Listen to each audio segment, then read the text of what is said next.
Señor pues suplirá todo lo que nos falte conforme a sus riquezas en gloria. El Señor suplirá todo lo que os falte conforme a sus riquezas en gloria. Son unas palabras que resonaban en la mañana al despertar.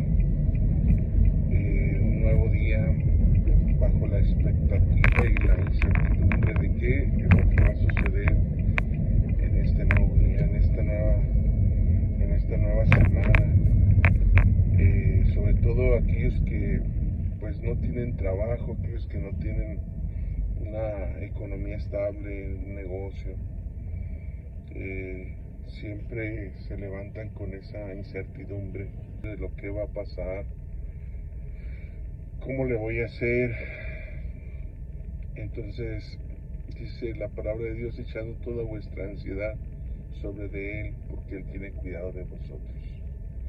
Mismo Jesús dijo: considerad las aves de los cielos y los peces del mar, los lirios del campo, que aún dice que ni Salomón se vistió con toda su gloria, y las aves del cielo que no trabajan ni hilan, pero Dios las alimenta y que las sustenta. Así también Dios tendrá cuidado de sus hijos. Dios tendrá cuidado de nosotros. Dios tendrá cuidado de nosotros. ¿Por qué? Porque somos sus hijos. Porque somos sus hijos. Dios nos creó, pero aparte también de que nos creó, nos hizo sus hijos. Somos hechos injertos de la vid verdadera. Jesús es la vid y nosotros somos los pámpanos. Y nosotros, Dios nos insertó a la vid y nos adoptó por hijos. De tal manera que San Juan dice que a los suyos vino, a los suyos no le recibieron, mas a los que le recibieron, a los que creen en su nombre, les dio potestad de ser hechos hijos de Dios, los cuales no son engendrados de carne, ni de sangre, ni de voluntad de varón, sino de Dios. Estos somos nosotros, los que fuimos adoptados por su gracia, porque por gracia sois salvos, dice la palabra de Dios, y no por obras, para que ninguno se gloríe. Entonces, si fuera por obras, entonces no sería gracia. Sin embargo, la gracia de Dios sobreabundó para con nosotros. La buena voluntad de Dios, las buenas nuevas que Dios traía de salvación, de un Dios humanado, de un Dios que iba a expiar nuestros pecados, que Dios nos iba a comprar a precio de sangre, iba a pagar el precio de nuestros pecados, derramando hasta la última gota de sangre. Ahora dice que el Señor pues suplirá conforme a sus riquezas en gloria. Suplirá la necesidad del Señor. ¿Por qué no confías? ¿Por qué no confiar en Dios? ¿Por qué no confiamos en Dios? ¿Por qué no ponemos nuestra confianza en el Señor? Nos cuesta trabajo, queremos poner la confianza en los bienes, queremos poner la confianza en otra cosa menos en Dios. Pero Dios nunca va a defraudar a nadie. Dios siempre va a cumplir sus promesas. Dios siempre va a estar ahí porque es Dios. No es hombre para que mienta, ni hijo de hombre para que se arrepienta, dice así más bien escrito. Es decir, que todos nosotros debemos de confiar plenamente, aprender a confiar en Dios y dejarnos moldear por el Señor, porque Dios a veces tiene propósitos en la vida del ser humano, en la vida del cristiano, en la vida de las personas. Dios tiene propósitos en tu vida. Dios tiene un propósito contigo, con los tuyos, con tus seres queridos. Dios no quita el dedo del renglón. Dios seguirá tratando, Dios seguirá tratando, seguirá el Señor llamando, dice, porque la misericordia de Dios es grande, porque Dios es misericordioso y clemente, lento para la ira y grande en misericordia, porque Dios sigue teniendo misericordia de ti, de nosotros. Dios se acuerda que somos polvo, que que no somos más que seres humanos, pero somos creados por Él y Dios nos ha amado. Fue tanto su amor que fue capaz de despojarse de su trono de gloria y aprender la obediencia, y ir a un madero a derramar su sangre por amor. Por eso San Juan 3:16 dice, porque de tal manera amó Dios, de tal manera amó Dios al mundo, que fue capaz, que ha dado su Hijo unigénito. Fíjense, cuando Dios le pidió a Abraham a su hijo, a su único hijo,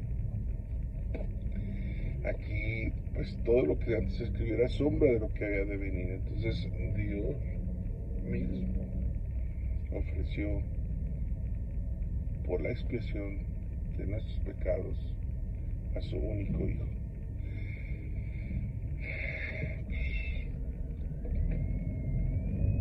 Vemos la situación tan clara de que el amor de Dios es incondicional, que el amor de Dios es extremadamente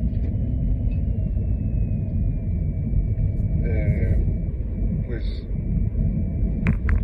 no tiene barreras, una madre no puede hacer esto, una madre, y nosotros decimos que no hay como el amor de la madre, pero una madre no puede hacer esto, y Dios fue capaz de dar a su hijo primo, su hijo unigénito, para que todo aquel que en él cree no se pierda, mas tenga vida eterna. Dice San Juan, dice, porque de tal manera amó Dios al mundo, que has dado a su Hijo unigénito, para que todo aquel que en él cree no se pierda, mas tenga vida eterna.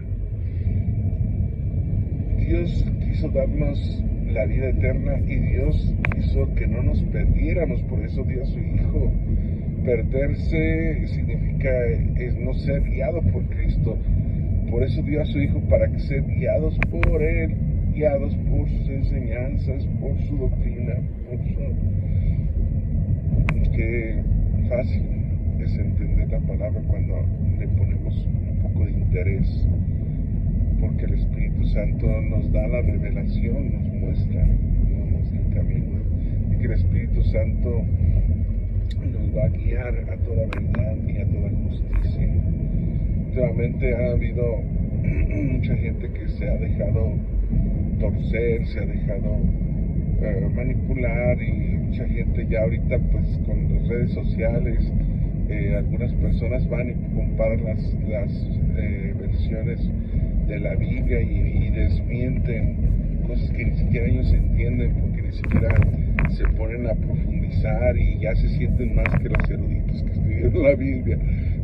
Qué situación tan más, pues sí, da risa, pero es cómica, pero también es muy serio, porque pues se la pasan peleándose, y esos son frutos de ellos.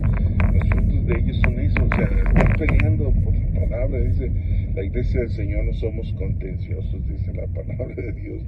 Sí, contendemos fervientemente por la fe, pero esta fe es una fe vivida, no es hablada, no es platicada. No es fácil es hablar, pero vivir la palabra de Dios es practicarla, ponerla por obra. Dice que en los posteriores tiempos iban a amontonar maestros conforme a sus propias concupiscencias, y apartarán de la verdad el oído. Así de que ahorita nosotros debemos de basarnos en la Escritura y pedirle a Dios guianza, revelación, inteligencia para comprender los propósitos de Dios, para entender su palabra, porque Dios por eso nos ha estado enseñando que confiemos en Él. Sí, confiar en Él. Dice que si tienes una necesidad espiritual, confía en Él. Dios se encarga. Si estás enfermo, pon tu confianza en Jesús, pon tu fe en Jesús, y verás que es fácil decir cantante. Dice que compartir, vivir y amar, caminar, correr y volar. Pon tu fe en Jesús y verás que tú podrás luchar sin miedo a nada y sin necesidad de espada si pones tu fe en Jesús. Y es importante que la fe y la confianza sea depositada en Jesús en el momento de la prueba, en el momento de la lucha, en el momento de la enfermedad, en el momento de la angustia, en el momento de la necesidad. En cualquier momento pongamos nuestra confianza en el Señor, porque Él no nos va a defraudar. Nos defraudará el hombre, nos traicionará el hombre nos pondrá trampas y para que nosotros caigamos, y se burlará, quizás se tratará de burlar de nosotros, pero Dios le va a pagar al hombre y Dios se va a encargar de ti, porque Dios tiene cuidado de sus hijos. Dios les bendiga y Dios les guarde.